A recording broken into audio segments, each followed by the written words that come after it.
¿Quién fue Simón Rodríguez? A él lo llamaban el filósofo de Caracas. Eso ya te da la medida de la complejidad del personaje. Era un tipo de carácter enciclopédico en su formación.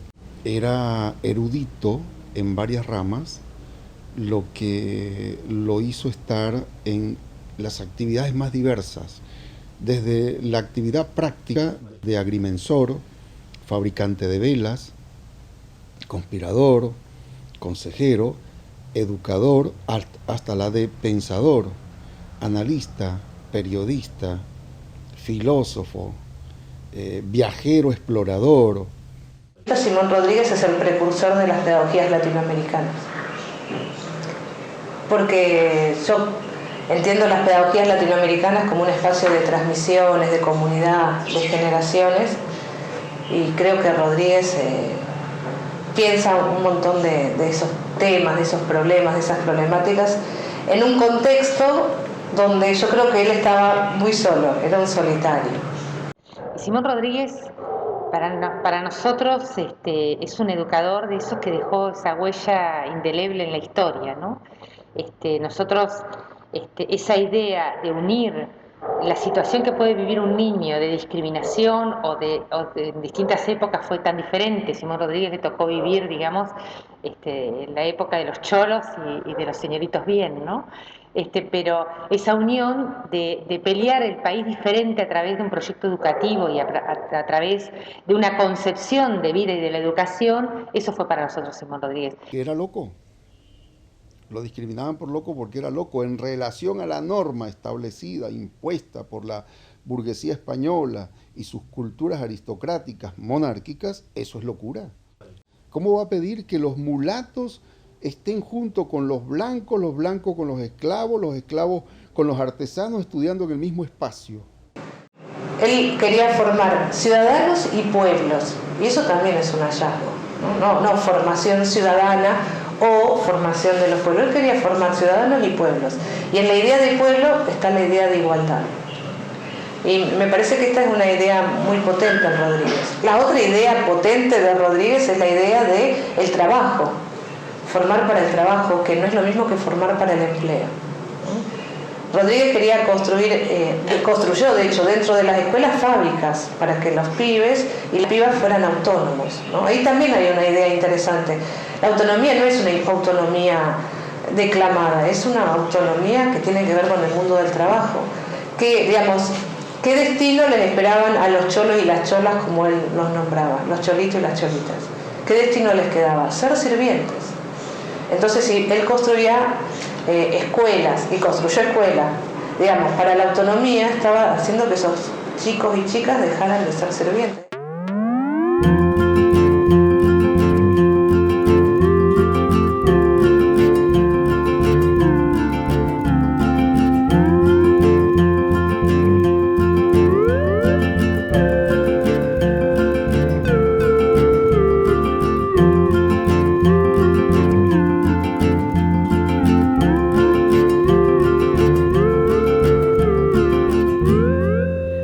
Pelota de Trapo es una comunidad de educadores y chicos en el cual vamos trabajando diferentes situaciones que viven los pibes, generalmente situaciones que tienen que ver con estas 3 décadas en el país que se ha ido desmantelando, y esta pobreza estructural que en general no ha tenido respuesta. Y bueno, y vamos trabajando junto con ellos esa porfía de pensar un destino diferente.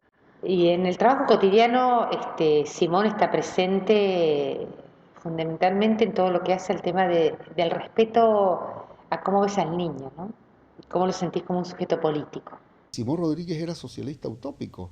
Entonces no es un detalle menor ser del socialismo utópico, que era lo más avanzado en términos de estilo social, de pensamiento, de búsqueda, de exploración, de cuestionamiento al orden monárquico y no monárquico, a la estructura social, a las formas y culturas dominantes, Él con esa convicción de socialismo utópico, esa profesión de fe, bueno, también alimentaba su sistema pedagógico. Él tenía como grandes enemigos las clases dominantes, la Iglesia Católica. Él iba contra el sistema de formación jesuita.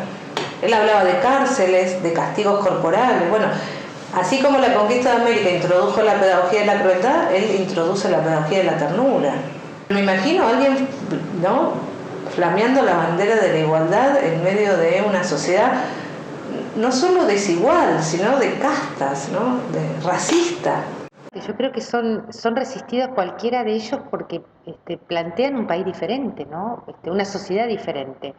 Y nosotros en la facultad, ni hablar en el universo académico, pero en general, a lo sumo hemos tocado Freire, ¿no? Hemos tocado apenas, ni siquiera el Freire en su totalidad. Y lo demás ha sido cercenado, digamos, ¿no? Justamente la búsqueda en la escuela de educadores siempre nuestra ha sido ir buscando esos educadores que obviamente tuvieron su impronta particular, pero es real de que cuando un educador sueña una sociedad diferente, necesariamente vamos a encontrar emparentadas esas ideas, porque estás pensando en una educación para todos, estás pensando en una educación transformadora, estás pensando de que el docente no sea un papagayo, como dice Simón Rodríguez, ¿no?, que es muy fuerte con esos términos, pero bueno, el sistema lo que hace es silenciar, es peor, digamos, porque vos ni siquiera sabés que existe, ni siquiera sabés que existieran personas como ellos, ¿no? Él termina siendo pedagogo para la historia porque hacía un tipo de educación que en su tiempo era innovadora, abierta, libre, en relación directa con la naturaleza, es un aprendizaje holístico en muchos niveles. Y además, no solo con la naturaleza, con el cuerpo humano. Él hacía desnudar a los chiquitos, lo que hoy le conllevaría a la cárcel, a los alumnos para estudiar la anatomía. Era educación enciclopédica, entonces se estudiaba de todo. Hoy no se hace eso en las escuelas.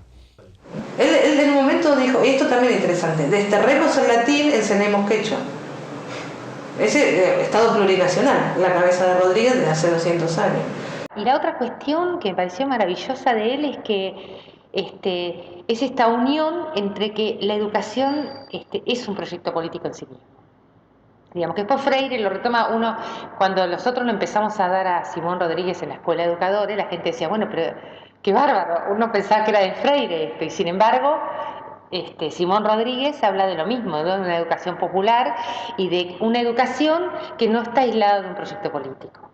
Y en eso es fantástico, porque uno lee sus libros, sus obras y hace esta conjugación entre el cotidiano de un educador, la necesidad de un cambio de mentalidad, dejar de pensar de ser colonia, digamos, ¿no? Esto de que inventamos o erramos, y por otro lado, digamos, saber que una cosa llama a la otra y es dialéctica. Va a haber cambio en educación cuando hay un cambio en el país, y va a haber un cambio en el país cuando también tengamos proyectos educativos en el que vayamos peleando hacia eso.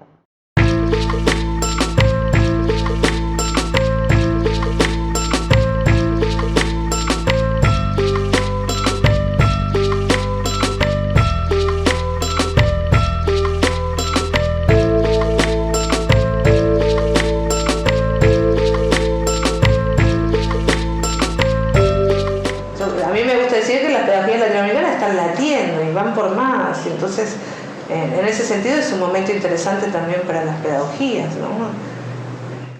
Y así como Bolívar es el discípulo de Rodríguez, a mí me parece que ahora los discípulos no son solo individuos, sino que los pueblos son discípulos, los movimientos sociales, ¿no? A mí me gusta decir que el MST son los discípulos de Freire, pero no es un sujeto individuo, es un movimiento, ¿no? Entonces cuando vos ves estas prácticas pedagógicas, el ZLN, el MOCASE, bueno, ahí se están construyendo las pedagogías latinoamericanas. ¿Qué pasó con Simón Rodríguez en 200 años o 180 años? ¿Por qué se perdió en el tiempo? De la misma manera que las ideas radicales de Bolívar, radicales en la ruptura de su época, también se perdieron. Pero allí donde hay movimiento hay recuperación. En América Latina se ha cortado la historia, el ciclo histórico que vivimos hace 15 años aproximadamente, conlleva una recuperación ideológica. ¿Y a quién va a sacudir? pues aquellos tipos que fueron o constituyeron, o tipas que constituyeron paradigmas en algún momento de tu propia historia nacional, en este caso latinoamericana. Y Simón Rodríguez es recuperado porque sus ideas son útiles, porque si no tampoco lo sería.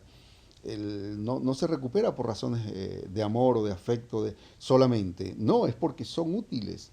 Hay una importante conexión entre lo que hoy se busca en, por ejemplo, los bachilleratos populares y en la educación pública rebelde, en el sentido de que cuestiona la vieja norma estricta y cuadrada, y lo que él practicó como educación. Simón Rodríguez en Pelota de Trapo lo que ha traído es ese aire de decir no estamos tan equivocados cuando uno siente, porque hay cosas que uno en los autores pasa eso, intuye que esto debe ir por un lado y después escuchás que un grosso lo decía, ¿no? Creo que pensándolo en una transformación cultural, lo que hoy está pasando en toda América Latina, con algunas excepciones dolorosas, es que la barbarie está argumentando y ellos se quedaron sin palabras, ¿no? Y lo que los definía, entre comillas, como civilizados era el logos. Se quedaron sin logos y el logos está de este lado. Ahora hay que jugar el logos. De las ideas pedagógicas, toda idea pedagógica es una idea filosófica, una concepción. De Simón Rodríguez que pudieran tener hoy aplicabilidad